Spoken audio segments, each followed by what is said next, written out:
આકાશવાણી ભુજ સમાચાર કૃપાલી મહિછા વાંચે છે. નમસ્કાર.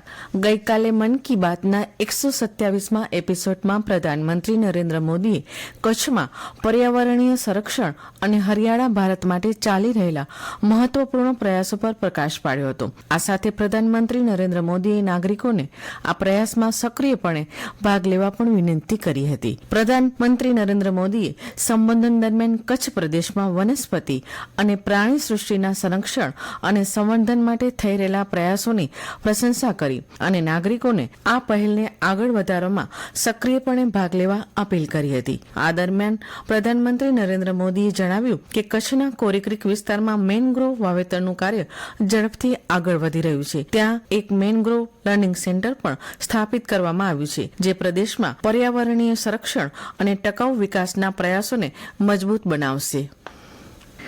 કેન્દ્રીય ગૃહમંત્રી અને મંત્રી સહકાર શ્રી અમિત શાહ આજે મુંબઈના મઝગાંવ ડોક ખાતે અત્યાધુનિક ડીપ સી ફિશિંગ વેસલનું વિતરણ કરશે. કેન્દ્રીય સહકારિતા મંત્રી અમિત શાહ દ્વારા લાભાર્થીઓને ડીપ સી ફિશિંગ વેસલની સોંપણી સહકારી આગેવાની હેઠળ ડીપ સી ફિશિંગ વેસલનો ઐતિહાસિક સીમા ચિહ્નરૂપ બનશે, જે માછીમારી ક્ષેત્રમાં આત્મનિર્ભરતા, ટકાઉપણું અને સહકારી સંસ્થાઓને સશક્ત બનાવવા માટેની ભારતની પ્રતિબદ્ધતાનું પ્રતીક બનશે. રાજ્યના નાગરિકોને પોતાના પોલીસ કેસ સંદર્ભે થયેલી પ્રગતિની વિગતો મેળવવા શરૂ કરાયેલી વિશેષ પહેલ આઈ પ્રગતિથી કાયદાકીય પ્રક્રિયા વધુ પારદર્શક અને સુલભ બની છે. રાજ્યના પોલીસ વડા વિકાસ શાહે જણાવ્યું કે નાગરિકોએ વારંવાર પોલીસ મથકના ધક્કા ખાવા ન પડે તેવા ઉદ્દેશ સાથે શરૂ કરાયેલી આ પહેલથી અત્યાર સુધી એફઆઈઆરના 2.5 લાખથી વધુ એસએમએસ નાગરિકોને મોકલવામાં આવ્યા છે. ભચાઉ ગાંધીધામ હાઈવે પર ગઈકાલે થયેલા એક ગંભીર માર્ગ અકસ્માતમાં અજાણ્યા વાહન સાથે કાર અથડાતા ચિરાઈ ગામના પિતા અને પુત્રનું સ્થળ પર જ મૃત્યુ નીપજ્યું હતું, જ્યારે કારમાં સવાર માતા અને પુત્રી ગંભીર રીતે ઘાયલ થયા છે. તેમને સૌ પ્રથમ ભચાઉની વાગડ વેલફેર હોસ્પિટલમાં પ્રાથમિક સારવાર આપવામાં આવી હતી. ત્યારબાદ વધુ સારવાર માટે ગાંધીધામની ખાનગી હોસ્પિટલમાં ખસેડવામાં આવ્યા હતા. મહિલા વિશ્વકપની નવી મુંબઈ ખાતેની ભારત અને બાંગ્લાદેશની ટીમો વચ્ચેની મેચ વરસાદના વિઘ્ન વચ્ચે રદ થઈ હતી. વારંવાર વરસાદી વિઘ્નને લીધે શરૂમાં મેચ 43 ઓવરની અને પછી 27 ઓવરની કરવામાં આવી હતી. બાંગ્લાદેશની ટીમે 9 વિકેટ ગુમાવી 119 રન કર્યા હતા.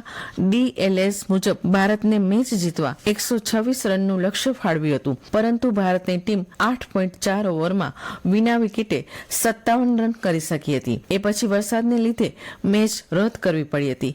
હવે ભારતીય ટીમનો મુકાબલો 30મીએ સેમીફાઇનલમાં ઓસ્ટ્રેલિયા સામે થશે.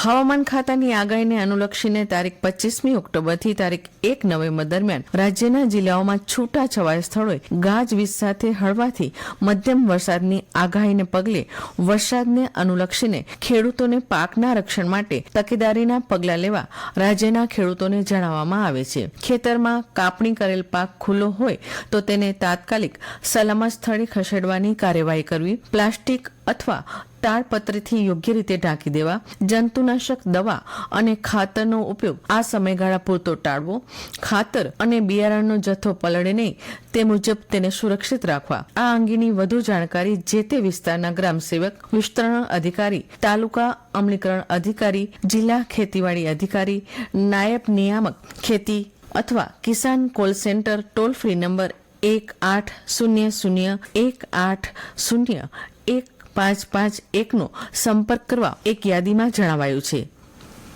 દિવાળીના તહેવારોને ધ્યાનમાં રાખીને સરકાર દ્વારા જાહેર કરેલી રજાઓનો લાભ મળે તે હેતુથી ખાસ રજા જાહેર કરવામાં આવી હતી. આજથી તમામ સરકારી કચેરીઓ ફરી એક વખત ચાલુ થઈ જશે. અને આ સાથે આ સમાચાર બુલેટિન સમાપ્ત થયું. નમસ્કાર.